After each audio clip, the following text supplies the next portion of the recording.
Again, we are going to annotate follower now. This is going to be me talking for ages because that's what I do. It's really important that you take the time to sort of stop me, pause the recording so you can make your notes in your anthology. Make sure they're as detailed as possible because it's unlikely that we're going to have time to revisit this when we're back in school. So it's really important that you take the opportunity to make sure that your notes are really thorough and really detailed here. Right, we're going to be focusing on the first three stanzas again. So we're going to have a look at these. This part, for me, this is a poem of two halves. And the first half is all focused on his father. And then the second half focuses more on himself. So we're going to start off with these ones. And then we'll look at the last half of the poem next time. So if we just have a look at these first three stanzas now. My father worked with a horse plough. His shoulders globed like a full sail strung between the shafts and the furrow. The horse strained at his clicking tongue.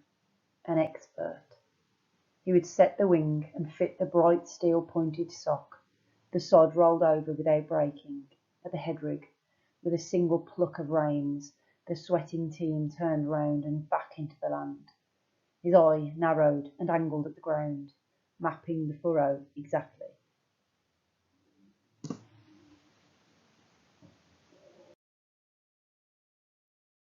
Okay, so just like last time, I'll talk through the section of the poem. You should be adding notes to your anthologies. I've colour coded it so that you can be clear on the bit that I'm talking about. And obviously there's going to be more detail in what I say than is just on the slide. So just try and get down everything that you can. And remember that this is your revision resource for when you're going into your exam. So we need to make sure that your notes are detailed. Okay, we're going to look at the title during this session and the next one as well, because I think it changes. But based on that first part, that first stanza, follower gives us the impression of the boy feeling that he is kind of attempting, possibly following his father's footsteps, admiring him, looking up to him. And it gives us this real sense that his dad has very much leading connotations. He's a leading man, and he's sort of admired for this, and elevated, and he's the person that is followed by his young son. We'll look at it when we look at the next part of the poem because it just shifts slightly, but based on that part, we're thinking about the importance of him, his dad, as a leader.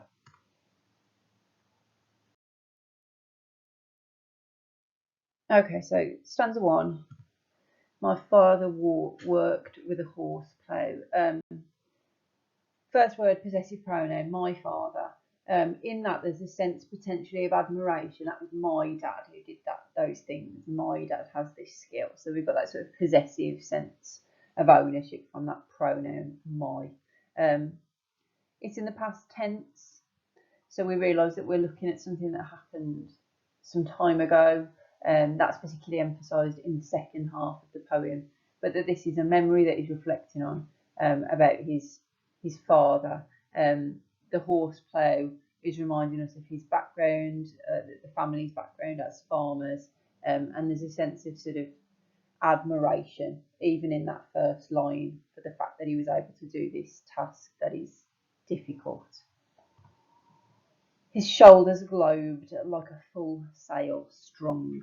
I've got an image of that on the next slide for you to have a look at, but it's this sense as he's working, that verb globed, like his back is sort of curved, but that he is his whole world, and how much he admires his father, that he's the entire world for this boy looking up to his dad, but also this sense of size and scale. He's as big as a full sail on a boat, like he's this enormous, strong presence in his life. We've also got this allusion, this reference to Atlas. So Atlas is part of the Titan mythology, and as a punishment, he is given the responsibility of holding the whole world on his back. He has to hold up the entire globe. And so we've got that reference here to his dad as enormous and skilled and important for the family and supporting the family and all of those kind of points. We're going to develop that a little bit further when I can show you the images on the next slide. So we'll come back to that. Between the shafts and the furrow, the horse is strained at his clicking tongue. That verb strained, like the horses are pulling, and horses are obviously physically very, very strong, but he's able to just control them with his tongue. Doesn't need to use his physical strength. Every part of his body seems strong and skillful, and he's able to control what these horses do just by clicking his tongue, this tiny little movement, this really subtle thing, and that the horses know that they have to respond to him. In that sense, that's reinforcing that title, that even the horses follow him, like that he's such a leader that everybody looks up to him, everybody follows him, everybody admires him. Okay, so coming back to that idea of his shoulders being globed like a full sail, on the left hand side, there's that enormous sail that's full of air and it's massive and it's skillful and powerful and important for guiding the ship, in the sense that he is skillful and important for guiding the family and the farm. And there's Atlas with the whole world on his back, perhaps telling us that his father is the one who keeps the family afloat, looks after him. Maybe this is a financial thing that he's kind of keeping everybody else going. He's holding everybody else up. There's a sense that potentially this is difficult work because Atlas is being asked to do something really difficult, really challenging, and this is difficult work, but he's able to do it. Maybe this is part of the admiration for his dad, that as he's grown up, he realises how much his dad took on, and how he would have found that difficult, but he did it without making a fuss about it. You get that impression that he's this sort of stoic man, and he just gets on with things.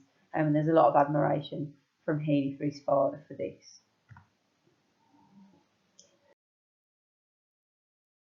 Okay, we've also had the introduction in stanza 1 of this nautical metaphor, and it's an extended nautical metaphor. So nautical is about the sea and sailing, and this is being used all the way through the poem. This is nice because a couple of weeks ago we were looking at you doing extended metaphors in your own writing, and here's Heaney using exactly that same device.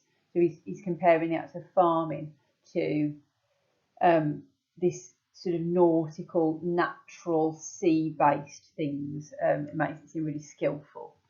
We've got that idea through the full sail, and it sort of makes it seem like doing the ploughing is really easy for him, really fluid in the way that a boat might move through water. It's really comfortable and sort of steady, and he's incredibly skilled to be able to do that. We've also got this sense, because his father is being compared to Atlas, who has to carry the world, it makes his father seem like, to him at this point in his childhood, his dad is like a god figure, like a deity, and there's this real dignity to this work, a real skill and a real admiration coming from the son, for the father's ability to do this task that he sees as being incredibly difficult.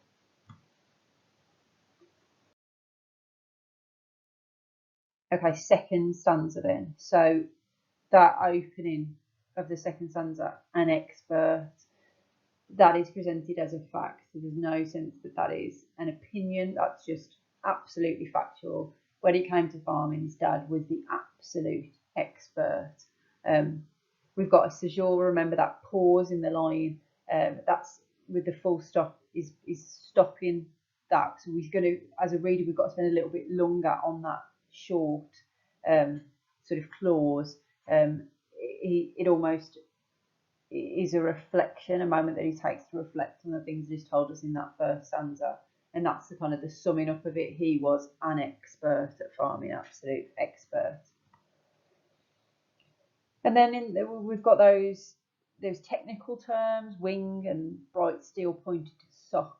Again, this is jargon. These are words that we don't know necessarily unless you're involved in a farming background. You're not likely to know these terms. And that gives it a sense of skill, a sense that this isn't something that everybody does or everybody's capable of doing. And the use of these technical terms also consolidates that this is he in his life, this is what he's been immersed in for his whole life, and all of his family use these words, and all of his family are farmers. And so maybe he's just showing that this is kind of reinforcing that idea that this was the expectation of what he would grow up to do, what he would become. And those technical terms are reminding us of that. We've got that again with sod. That's a technical term for the earth. So we've got this technical use of language to show how much he knows about farming. In that line, the sod rolled over without breaking.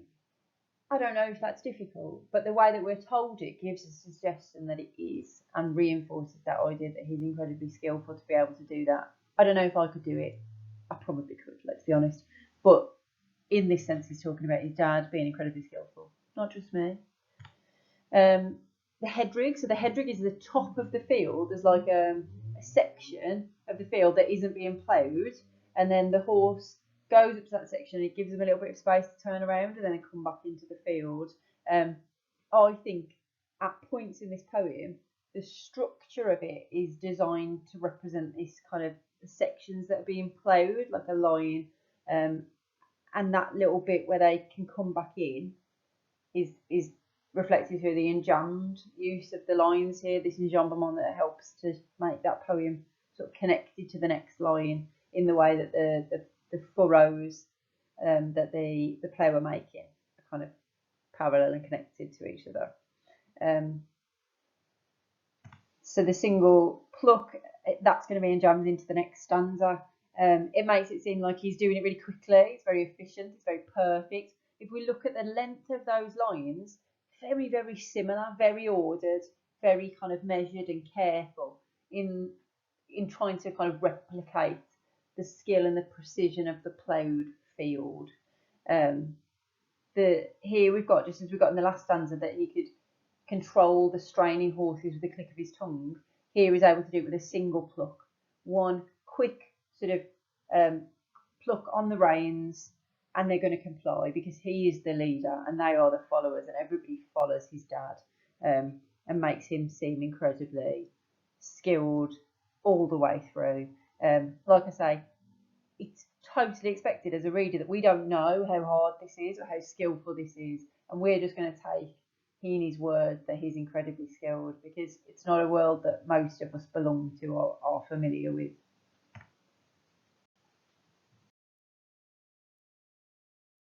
Okay, third stanza, final stanza for today. The single pluck of reins. Again, that's the enjambed line that we saw started in the previous stanza. This sense of control and precision that he has, that movement. The sweating team turned round and back into the land. We get a sense with the back into the land that this is something that you have to do repeatedly. It's quite repetitive, potentially difficult but boring, challenging, monotonous. I don't know.